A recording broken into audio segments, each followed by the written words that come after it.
Hey guys, welcome back to MyMouth Tech. Today we're going to look into putting Retropie on your Raspberry Pi and installing some ROMs. I'm going to walk you through how to do that. There'll be a few things in this walkthrough that I'm not going to show you, like how to format your SD card and get that set up to go into your Pi. I will put a link below to a previous video where I showed Raspberry Pi setup, so you can refer to that video as far as how to go through the process of formatting the SD card. Anyways, so what you're going to need for this is you're going to need a Raspberry Pi and of course an SD card. You're going to need a controller of some sort. A keyboard also doesn't hurt. I recommend having a keyboard for this also. As far as Raspberry Pis, I'm going to always recommend getting what they call a Cana kit. I'll put a link down below to their website also. You get some kind of neat stuff with that. You get your case and a lot of times a startup SD card, your power source and things of that.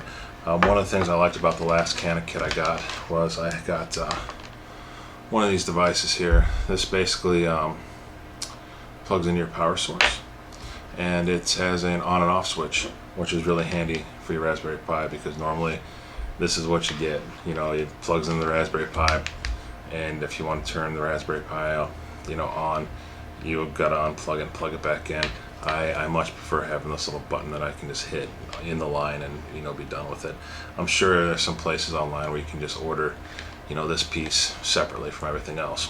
But anyways, let's get down to the meat and potatoes of why we're here, and let's set up some Retropie and have some fun. Alright guys, so here we are. We're at our desktop. We've got our SD card plugged in. We're going to have to do a couple things here next. First, you're going to want to go to the Retropie website. Everything you need, for the most part, is going to be here information-wise. They have news, they have downloads. If you have any questions, there's a great forums section that you can go through. Highly recommend checking it out. But what we're going to want to do here is go to download. And since we're going to be using Raspberry Pi 3, we're going to click here for the Pi 3 and go ahead and download that. Now once you download it, you're going to have to unzip it. Now I've already unzipped it. The one program that I like to use, I use WinZip. You select this, choose a destination, click it, and it unzips it into a folder. So I've already done that. It's here on the desktop in this folder right here. So as you can see, there it is. That's our image. That's basically the OS that we're going to need for our Raspberry Pi once we get it rolling. So after you've done that, the next thing you're going to need is this. You're going to need Etcher. You can go ahead and put in your Google. It should pop up. You should come to a window that looks like this. You'll go through and download that, and that's what you're going to need. So now that you have those downloaded, what we're going to look at now is we're going to actually open Etcher.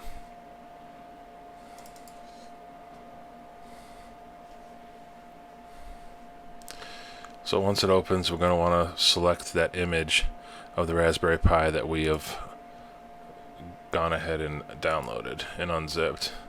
So we'll go here, we'll go Retropie, here's our image. So there's our image. Let's make sure we got our device here. Yep. Generic mass storage USB device.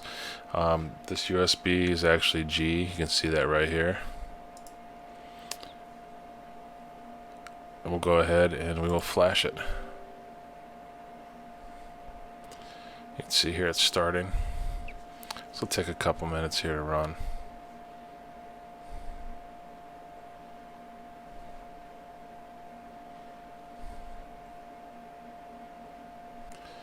After it flashes, it'll go ahead and it'll validate. That's what it's doing right now. Just going through, checking it, making sure everything's in order.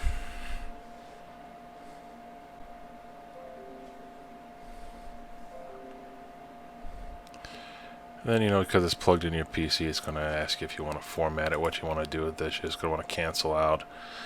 We can go ahead, we can close this, and we should be ready to rock and roll.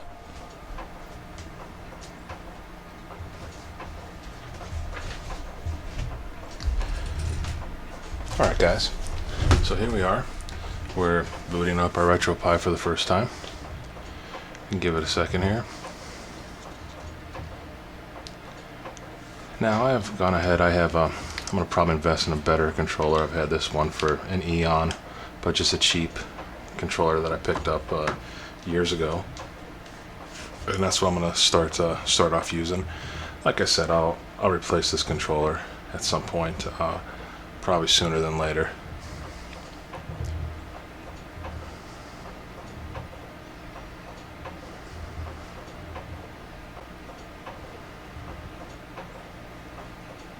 It'll go through, it'll perform all its checks and see what's going on.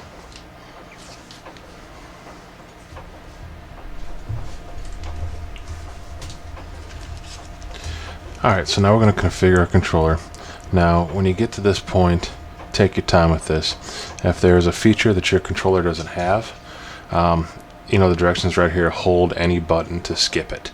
So, by all means do that. So, here we go.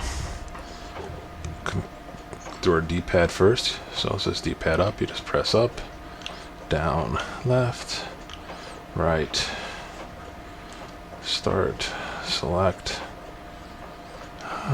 A button.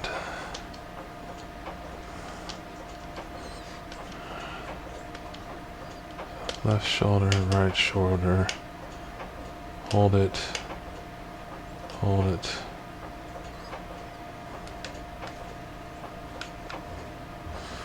left analog up, down, left, right, up, down, left, right, and a hotkey, you can press anything. Let's go with, we'll hit this. Okay.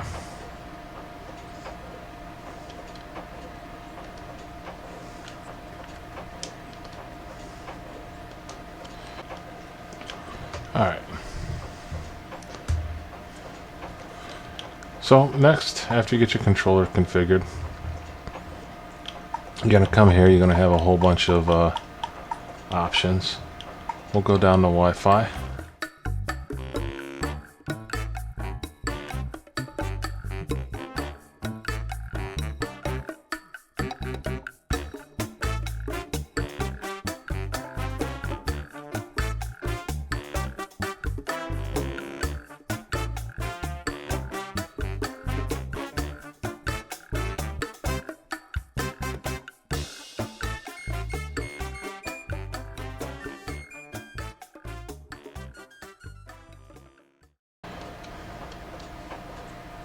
Alright, so here we are, we're at Retropie. As you can see, we got nothing in there right now. So we're going to go back to the PC, and we're going to push over some ROMs. Alright, so here we are, back at our PC. I have a folder here on my desktop called ROMs. Let's go ahead and snap this over the side. So we got some ROMs in here and whatnot. Let's go ahead and open another file explorer. So over here in the quick access of the file explorer, we're going to type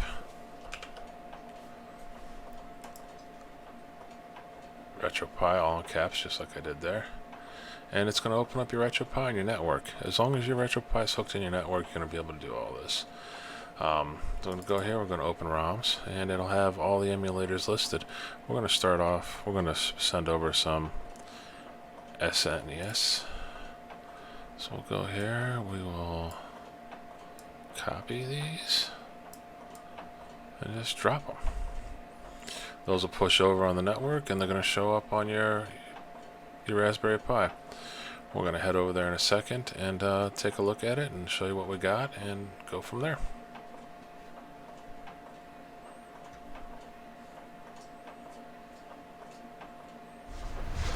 Alright, here we are. We're back at our Raspberry Pi.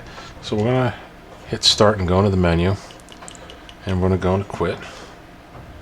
And we are going to restart the system. I'm going to restart this once. All our games should show up.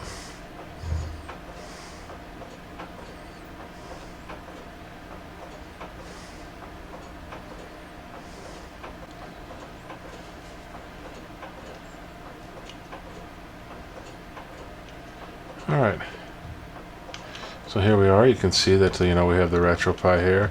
We have Nintendo available. And we also have Super Nintendo. You can go in here and you're going to have, basically you're going to have a list that looks like this. It's going to have all your games there. Now, I'm going to show you how to get artwork on here. So, what we're going to do is we're going to do what we call scrape. We're going to scrape for images for both of these. So, make sure you're on the internet.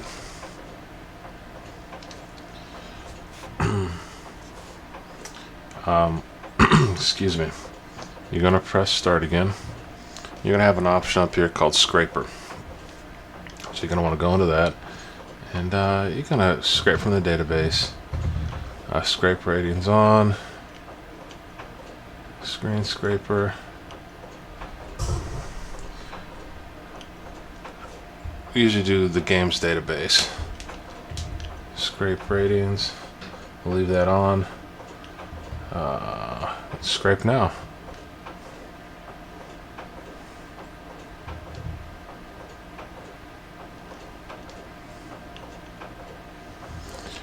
So you leave it on the games database, scrape our ratings, you leave on, and then we will hit scrape now. When you come here, it's going to have some filters. User decides conflicts. I turn that off just because it'll just automatically pull artwork and put it in there.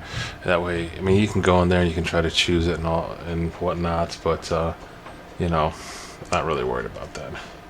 And we'll start it. This will work here. It'll go through and scrape all your images. We'll come back to that when it's finished. Alrighty, so we're back.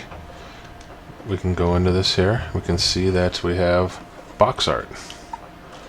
Now, not all of the games scraped. Some of them end up not getting anything on them. So, I mean, that's going to happen, like Addams Family. Nothing there.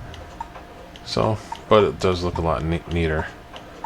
So, that's basically it. So, if you guys have any questions, leave a comment down below. And make sure you like this video and subscribe if you want to see some more updates. I'm going to get back on track to start getting some content out, hopefully weekly. And thanks for joining us here at MindMeld Tech. Alright, so that concludes our Retropie setup. So, something I discovered when making this video is that this controller, this is, like I said before, this is very old. It did not meet all my needs. There are a couple of functions that didn't work quite right, so I'm going to have to look into getting a different controller. I might look into like some type of USB Xbox clone controller or PlayStation clone controller, something like that, something a little newer. Just like I said, there's just a few functions that didn't quite work right, like select, the hotkey function, just a couple odds and ends. And like I said, this probably isn't the best controller for it. So, hopefully when you go to do this, you'll have a controller that's suitable for it. I'm pretty sure if you get anything that's newer, you'll be fine. Like I said, this controller is probably close to 10 years old. So, I mean, at least got by to set up the video and show you guys what needed to be done. Anyways, thanks for watching. Like and share the video, and leave some comments. If something else you guys want to see, let me know.